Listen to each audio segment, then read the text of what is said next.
mains, ethics, what else did you try new this time to improve your score? So there were a few things which I did. Firstly, I made sure that I am addressing the demand of the question properly. So that was again a very difficult part of the journey, when after reaching up to the interview stage, you do not manage to get through the prelims. But I think, sir, all of this comes as a part of the journey. You have to digest those things. Yeah. I divided the subjects in three different heads.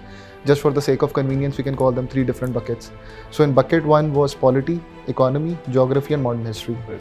And the reason why I clubbed these four subjects together is, firstly, I felt that it is relatively easier for me to understand these four subjects. A lot of times when the exam is near, the pressure is so high that we get too stressed about current affairs. But if we look closely to the exam, even the current affair questions have the basics of the static, delivering on the static portion. The more stronger my static is, I am better able to manage in the prelims. So this was my strategy. Hello students, today we have with us Sidaq Singh, who has secured rank 157, and Rajbirinder Singh, who has secured rank 780. Both of them have been preparing together for a long time. Both of them have TSIR optional. It's Sidaq's 6th attempt with third interview, and Rajbirinder's 5th attempt with third interview. First and foremost, how did you stay motivated for such a long period? Sir, as you said, that this has been a long journey, and there have been phases where I was disappointed and dejected. But I think, sir, I had the complete support of my family. So they are the people who kept me motivated. And since this was my third interview, the feeling more or less was that I have one foot across the door, and I it's just very close. Now it's time for me to enter the door. So I was waiting for that time. But always coming so close, then having to go back to prelims, that would be difficult. Yes, sir. Post results, often it was a bit difficult to digest that you have not been able to make through. But I think this is how, sir, this process is. You have to start afresh from the very beginning. What about you? Yes, sir. Like Sidaq just mentioned, it is the support of the family and the friends that has actually helped continuing in the journey. And since it's been a long journey, one thing I would like to add is that every time I used to fail after the result, seeing the final list, rather than focusing on what actually was the result, that I didn't make it, my focus was, okay, that there is something, an area of improvement after seeing the mark sheet. That okay, so it was a positive outlook. Yes, mindset was positive. Yes, having that mindset actually helped me to keep myself pushing. Each time I was able to identify that, okay, this is the thing I need to work upon. It actually gave me that push. Okay, let's give it one more chance. Let's push it. Let's incremental improvement. Yes, sir. That is what I would say. And I think there were years when your interview results came and there was only few days to prelims. Yes, sir. I think that was in 2022, 2021. 2021. 2021. Yes. How did you deal with that? You also wrote in the next mains? Yes, yes, prelims, yes. Sir, that was actually the only time when I was not able to clear the hurdle of prelims. Prelims. Yes. So that was too close. I think 3-4 days. Yes. 4 days and 7 You days. cleared that year? No, sir. I was also not able to clear that. Okay. Year. So that was again a very difficult part of the journey, when after reaching up to the interview stage, you do not manage to get through the prelims. But I think, sir, all of this comes as a part of the journey. You have to digest those things. Yeah. How did you guys meet? You're not from the same hometown, no? Yes, sir. You're from the same hometown? No, sir. No. I am from Fagwada, district Kapurthala. Yes. He's from Patiala. Patiala. We met in 2020 during our first interview through one of the common. And all 3 years you went to interview together? Yes, Yes, we right. went together. On same days? No, sir. Similar days. Yeah. Very close by. Yes. How was your interview performance been last 3 times, including this year? Sir, it was a decent performance across the board. In the first interview, I got 179. Then it was 182. This year it was 193. 190. So there was some amount of incremental progress happening every time. And the overall experience was also good. So, yeah. How was your interview? Yes, sir. Since I have also given 3 interviews, my performance has also been incremental improvements. Like first I got 164s. I was feeling that there is something missing. Then I worked again. It was like 167s. Then this year I managed to get 170s.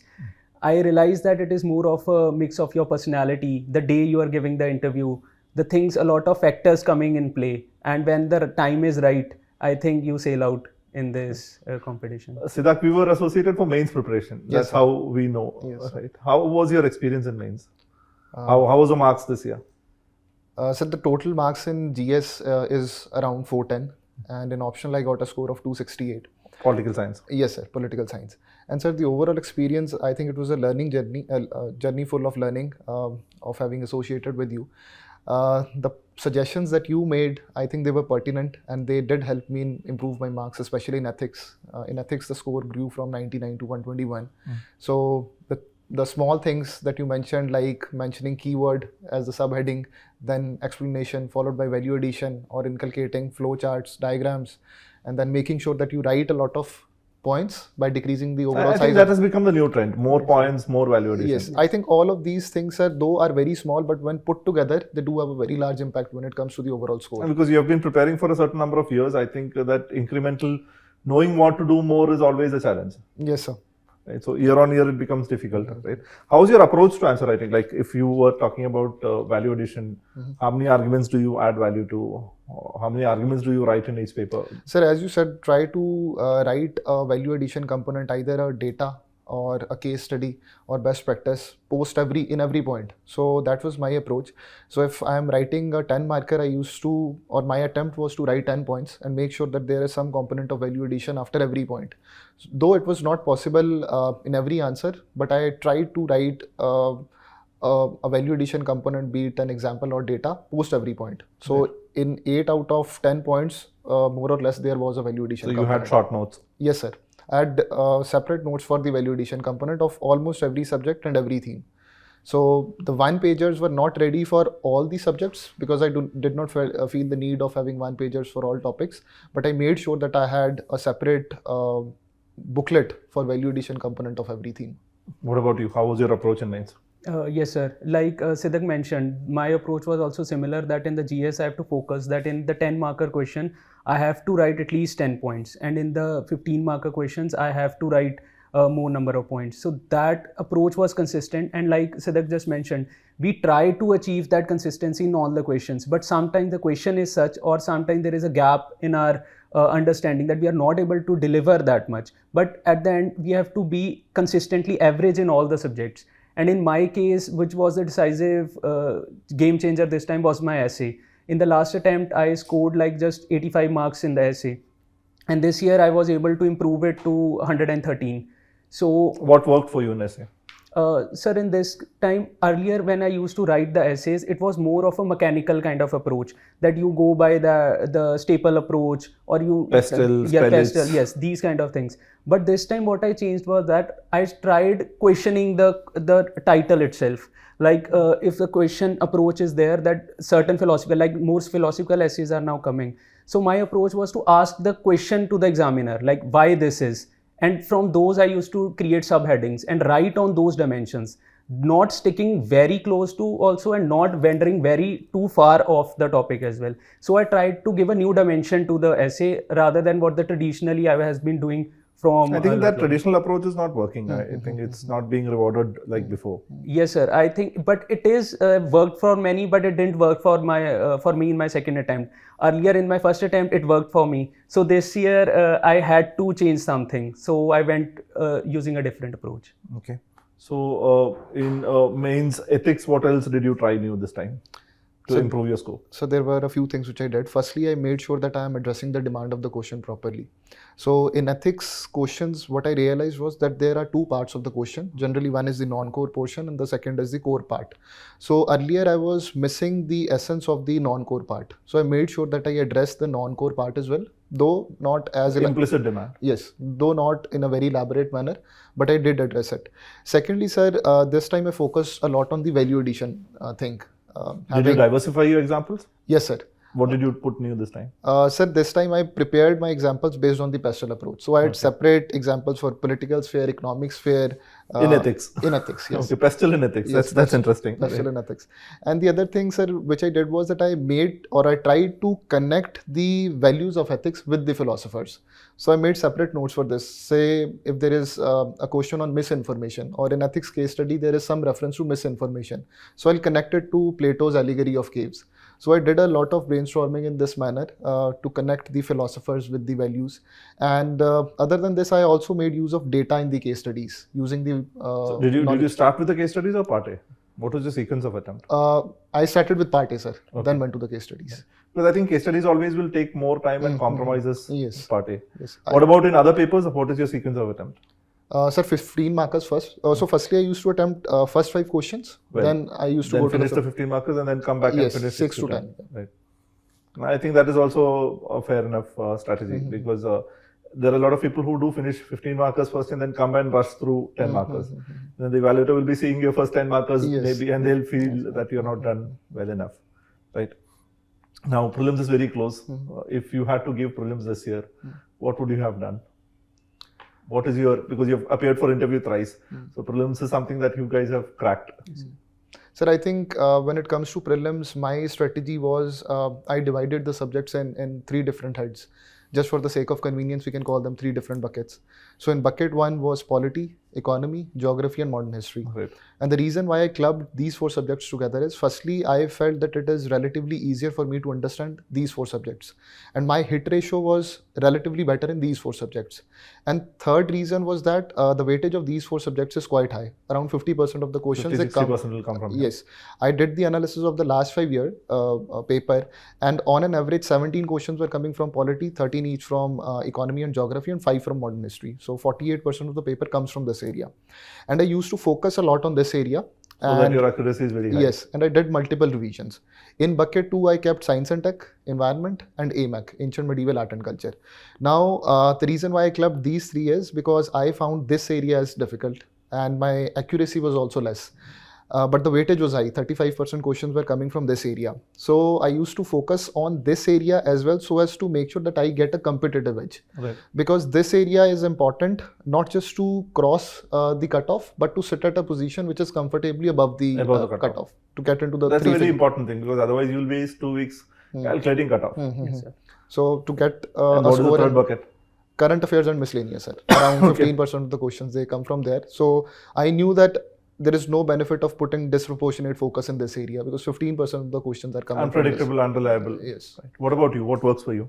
Yes, sir. Like Sidaq just mentioned, he divided in his subjects into buckets. What I used to do was that I also had similar categorization, like polity, economy, and ancient medieval. These I used to focus on more because in a recent trend, we have seen that there is a slight shift towards ancient medieval questions a lot. So in my last attempts, I see that there were some, like I said, there was weakness in some subjects. So these were the subjects and this time I focused on those. And one thing was that a lot of times when the exam is near, the pressure is so high that we get too stressed about current affairs. But if we look closely to the exam, even the current affair questions have the basics of the static. Right. So current affairs influenced by basic. Yes, sir. So my focus was more on the delivering on the static portion. The more stronger my static is, I am better able to manage in the prelims. So this was my strategy. And second was the execution state, that how I am going to actually attempt the paper. Right. Yes, sir. In that, I used to do the iteration method. Like in the first iteration, I used to solve the questions from my, like Sidaq said, the bucket 1, the stronger portion of the questions. In the second iteration, I used to go on the questions which are 50-50. And in the third iteration, I used to go on the questions in which I was able to eliminate only just one option. So by using a mechanical approach in this manner, I was able to reduce the amount of negative marking I was getting. And sometimes it actually helps to clear the prelims. And like Sidaq said, that he was fortunate that he had that decent edge whenever he used to crack the prelims. I was not that fortunate because every time I was on the borderline. I call it the speculation zone. Yes. Like, will you clear, will you not clear? Yes. Right. So I was in that speculation zone. And actually it is true that you should strive to getting as high from that speculation zone because it actually spoils a lot of days. It gives you 2 weeks addition. Yes, 2 extra weeks of that's a big edge compared to others. But at the same time, I would like to say this also, that even after like clearing the exam from 1 mark, 5 marks, it doesn't matter. What at the end, yes, at the end, what matters is how you perform in your mains, how well you deliver in the later stages of the examination. I have people who reach out in the last 2-3 days, and one thing that they say that sir, मैं इस बार नहीं दूंगा. Like, I'm not ready. I can't remember anything because I think that's something that happens to a lot of people the closer they get to the exam. What would be your advice for students like that? Sir, I think it is very important that 1 week prior to the exam you stay very calm. And And you tend to forget. The more questions you solve, you feel like मुझे कुछ याद नहीं आता यार. staying calm, sir, I think is very important. And in this phase, the candidates who have worked hard, they need to remind themselves every day that I've worked very hard and I'm going to clear this exam. The benefit of doing this is these things actually they enter your subconscious mind, this self-confidence. And even if you get anxious during those 2 hours when you are attempting the paper, I think your subconscious mind works in your favor. It helps you stay focused. It helps you. And none of the questions directly ever come. It is your ability to eliminate 1 or 2 options. And there are many questions, sir, I think, which can be solved using word breakdown. There was a question on, I think, biofilter membrane. So if you are calm and focused, I thought that, okay, if this is membrane, then this must be something to do with filtration. And the answer, I think, was wastewater treatment. So I think if you are focused and calm, Common then, sense. yes, then things do help you. Your peripheral knowledge. What about you? What would you advise? Yes, sir. Like Sidaq just mentioned, it is true that staying calm in the later phases is important. How I used to do is, I used to have a plan for the last week. I used to keep the very easy subjects, the stronger subjects. Like I was good in polity, so I used to keep the polity for the last day, that I don't get stressed. People tend to read the things which are very difficult close to the examination. Which will make you panic. Yes. So I used to complete those earlier and used to keep the subjects I'm stronger, I feel confident near the examination. So I get that boost, okay, I'll clear it. And the second thing I used to remind myself was that I have studied the whole year. It is not important that things I don't know, if that is a smaller portion, there is a section which I know a lot also. Rather than getting into that mind trap that, okay, things will come from this batch, which I have not studied. I think I get reminded of that 3 Idiots, no? All is well, all is well. Yes, that is actually the truth. That's what you have to keep telling yourself. I have my friends that I used to call him and he was like, all is well. All his attempts have been exhausted. He has given the interviews, but every time I get tensed, I call him and he's like, fir kya hua? Again, all is well. You have studied. This time it's done. This time you will make it to this is your year. Conviction is important. Yes. And it might be from your family, it might be from your inner self, or it might be from your friends. I think that all cumulatively adds up and that keeps you sane in this actual insane process of the UPSC. One more prelims question. Many times students come across a few difficult questions and then they start panicking. And then, because maybe in the set that they got, the first few questions were difficult. How do you approach that kind of a problem? What mindset should you have? Sir, I think the mindset that helps us that every year UPSC is going to take 14,000 people who are going to write mains examination. So if the question is difficult for you, it is going to be difficult for others as well. So I think instead of panicking, sir, we should wait for the right opportunity when we'll feel that now it is the time that questions from the areas in which I am strong, when they start coming, do attempt those questions. And anyway, you are not going to attempt all the questions. So I think if there are tougher questions in the initial part of the paper, wait, you will be getting the questions from your strong areas. Yes, sir.